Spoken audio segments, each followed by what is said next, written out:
Many years ago, I was asked a very interesting question. Somebody asked me a question, they raised their hand in a seminar and said, Tony, can you change people that don't want to change? Of course you can change people who don't want to change. All you need is the right kind of. If you have enough leverage where change becomes an absolute. Now for some people, leverage is not even the threat of their own life. Some people rather die than have you tell them what to do. And so that's not the leverage. The leverage for them might be something for their children. Leverage for them might be spiritual growth. All of us have a leverage point. If you find the leverage, not the leverage you make someone do it, the leverage that will make them make themselves do it. We all have some place that'll get us to follow through. Now, if you get enough leverage and if you interrupt the pattern enough, how many of you ever had a pattern when you were a kid and you had like some obnoxious uncle or something and you were trying to be upset and they'd come like rub your damn head or some dish, make you crazy, and you couldn't stay upset because they kept doing this to you? How many had this happen? Say aye. If you have enough leverage and you break someone's pattern enough times, a new pattern will show up. If you're conscious, you can create the new pattern. So the answer is yes. Now then the question would be, Tony, if all it takes is leverage, then why don't most people change? And I had a lot of answers for that, but that night, I'm a night person. That night, I'm wired up after a seminar. It's like 2 o'clock in the morning, it was December. And so I flip on the television in the back for some white noise, looking for CNN, and I come across the old Christmas classic, this Christmas Carol, right? A Dickens classic. And I see it in black and white, and I start watching the movie, and I'm remembering it from being a kid. And as I'm watching this thing, I see this man named Scrooge who clearly doesn't want to change. In fact, he's certain he doesn't need to change because what's happened is his life went through a lot of pain. And when he got pain, he looked for the source of that pain, and he said it was being close to people. So we decided is people equals pain. Remember the red squares we talked about? So now he wants to avoid people. And he's mean to people. Now, he's also very wealthy financially. He makes up this belief that because I'm mean and tough with people, I'm rich. The truth is, he's financially rich. If you watch the movie, you read the story, when everybody else is gone, who's still working? He is. He's hardworking, he's thrifty, he's smart, he's intelligent, but he thinks he's rich because he's mean. So he doesn't want to lose being rich. He doesn't want to lose not being hurt. So he has a belief. Be mean to people and everything works out, even though he's miserable. Can we have beliefs that make no sense and yet still believe them? Yes or no? Sure, we just get wired. So I'm watching this guy. Now, the only way people change is if they associate either enough what? Pain, so they have to change, or they associate changing will equal enough what? And ideally, if you get both, you'll change.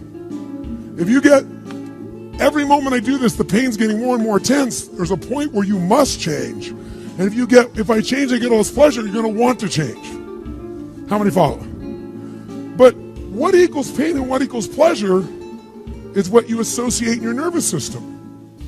So what happens is, the only way you create change is changing what you link pain and what you link pleasure to in your nervous system, not just in your head, in your gut. That's what controls you. Lots of times in your head, you know what you should do, but your gut takes over. Your fear, or your greed, or your desire, or your comfort, or whatever. Who knows what I'm talking about here? Say aye. But watch this. How many of you used to have a favorite dessert, or a food, or a form of alcohol that you really, really, really loved? And then one night you had an experience like never before, where something happened, where this food or this drink or this alcohol that you love so much, it went down, but it kept coming back up at a level of intensity and with enough aroma and pain and association that to this day, it takes no willpower just to think of that alcohol or think of the smell of that food or look at it makes you appalled, makes you repelled. Who's had an experience like this in your life? Say I. Tell me what that change was. Was that a change in willpower? No. All that happened is your brain changed what it used to link pleasure to, it now linked pain to. When you link enough pain, it takes no willpower, you're going to avoid it. The problem is some of you are linking pain to things you need, like exercise, right? Or pain what you need, like a relationship, right? And it's the wrong association, but it's going to control your life. Your job is to change what you link pain and pleasure to. So that night, what was pleasure became pain, and now it takes no willpower, you just avoid it. So we call that changing what you associate to things in your nervous system, or for short, a neuroassociative change. In other words, changing in your nervous system, what you associate pain and pleasure to. So, by the way, in this Christmas Carol story, does this man Scrooge change his life, yes or no? He didn't want to change. Does he change his life a little or completely? And by the way, how fast? At a heartbeat, in one evening. How does it happen? 3 neuroassociative conditioning specialists show up at his house. Right? 3 ghosts show up, and what do? They get him to link a massive, unbearable amount of what? To all the things he did in the past around people. Then they go to everything he has in the present, pain, and everything in the future, pain, till there's so much, there was nowhere to escape. Here's the other reason why people don't change. Because right now, my relationship's in pain. But it was good in the past. So you escape having a change by remembering a good time. Or, I might be coughing and having these problems with cigarettes right now, but you know what? George Burns lived to be 102. He smoked cigars, by the way, and he's 1 out of 10 billion people that pulled that off. But let's not confuse ourselves with ratios. So you make up what the future is. If your present is painful, you can escape to the past and get out of the pressure to change. How many follow this? Say I. Or you can escape to a future because no one knows what it is for sure and you can make it up. But if your brain links it's been painful in the what? Past, in the, and it's even worse in the, it'll change like that. Who here has ever stayed in a relationship that you knew was not right for you? It wasn't right for you, it wasn't right for them. Who has ever stayed in a relationship way too long? Who's done this before? Raise your hand. Say I. It wasn't good for you, it wasn't good for them, yet you stayed. Why? Why? Because even though it's painful in the present, what'd you do? You said, it'll get better over there in the future. Who finally changed? Who here finally changed that? Say I. How'd you do it? Your brain went, it's painful now, it was painful in the past, it's going to be worse in the future, that's it. That's what I call a Dickens pattern. When you lock in pain in all those places, there's no place to escape, so you change. It's like if you put a wall here, and a wall here, and we close them in on you, amazingly, you'll move forward. That's what we're talking about. Giving yourself leverage on yourself that way, not having someone else do it to you, you do it to yourself. That's when you got the power again. How many get it? Say I. This could be the greatest time you ever live if you control what you focus on, if you find a more empowering meaning, and if you decide to model the actions of those who succeeded before you. It can be the best financial time, the best emotional time, the best spiritual time of your life, but you better take control of your state. And if you think you're going to do it just by today, you're wrong. You're going to need to get yourself some rituals. Right now, every one of you in this room is controlled by your rituals. I don't just mean this one. I mean every morning you get up. I know your body. I can look at your body right now, and I can guess your rituals. Some of you, your rituals to work out 5 times a week, I can see it clearly. 4 to 6 times a week, it's obvious. Because you couldn't look like that if you didn't do that. Some form of workout. I don't care if it's walking, lifting, whatever. Some of you, it's obvious that lifting weights is part of it. You can see by that man's muscles. I know what his rituals are. Because your life comes from your rituals. If you don't develop the ritual, you're kidding yourself. How many agree with me on this? Raise your hand, say I. And there are rituals that put you in state, and there are rituals that take you out of state. You have rituals in your relationship, you have rituals with your body, you have rituals around your finances, and the rituals that worked in the reaping time of fall in the markets and in business and in real estate, those rituals won't work now. If you do the right thing at the wrong time, you get pain. I'll say that again. If you do the right, you go, but Tony, I'm doing the right thing, but I'm not being rewarded. If you do the right thing at the wrong time, you don't get rewarded, you get pain.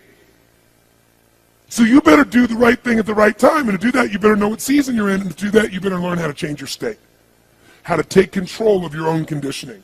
That's what I live for. Does this make sense to you, yes or no? Come on, guys, yes or no? So now it's time to train yourself to do that. I'll show you how fast it can change. Try this just for a second. I want to show you what you can do with just focus. Try this for a moment. I'm going to give you a test. Sit up in your chair with some energy. Make sure your buddy next to you is in a strong state. If otherwise, adjust their state. Come on, change their physiology, whatever they got to do. See if they're ticklish. That might help. Now do this. I want you to look around this room right now and find everything in this room that you can find that is brown as fast as you can. Look for brown, look for brown, look for brown, look for brown. Look around you, look for brown, look for brown, look for brown. Okay, close your eyes. I'm going to give you a test. With your eyes closed now, shout out loud everything you saw that was red. If you see a lot more brown right now than red, say yes. Open your eyes. Look for red now. I want you to really look for red. Look for red, look for red, look for red. Anything you can find that's red, look for red. All around you, look for red. Raise your hand if you found more red this time and say I. Why did you find more red this time? Because seek and you shall. That's right. Whatever you focus on, you're going to find it. In fact, let me tell you something. You'll even find it when it's not there.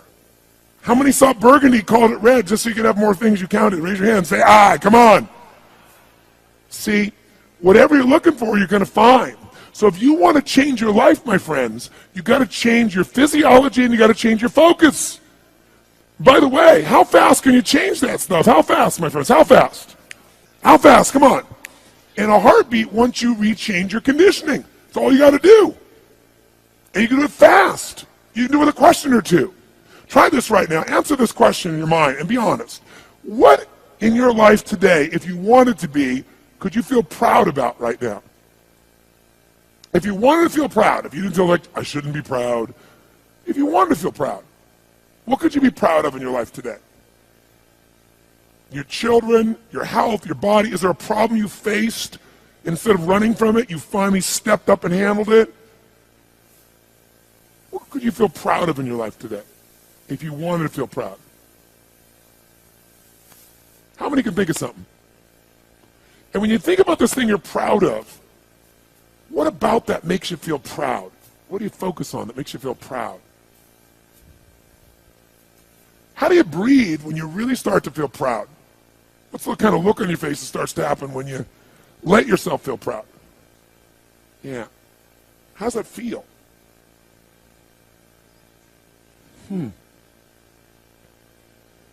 Think of another area of your life. Think of an area of your life that you're grateful for. Or if you go, I'm not grateful. If you wanted to be grateful, what's an area you could feel grateful for? What could you feel grateful for if you really wanted to feel grateful? How many can think of something you could feel grateful for? Let me see your hands. And what about that are you grateful for? What do you focus on that makes you feel grateful? How does it feel when you're really, truly feeling filled with gratitude?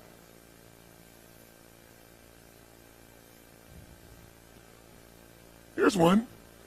If you wanted to be excited about your life right now, and you were willing to be excited, you're willing to buck everybody else's trend, what could you feel excited about in your life if you wanted to feel excited? What could you get excited about if you really focused on it and you really took it in?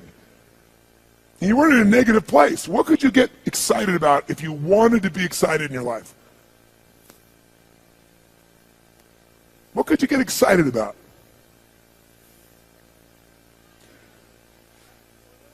How many of you can think of something you feel excited about right now? Raise your hand. Let me see your hand. Say I. When you're really excited about it, what about that excites you? Or when you're really excited, how do you feel? How do you speak? What's your life like? By the way, when you're excited, does it tend to touch other people, yes or no? Absolutely. By the way, do people have a tendency, who feels different right now than just even a couple moments ago? Raise your hand and say, I. Why? Because focus is controlled by questions.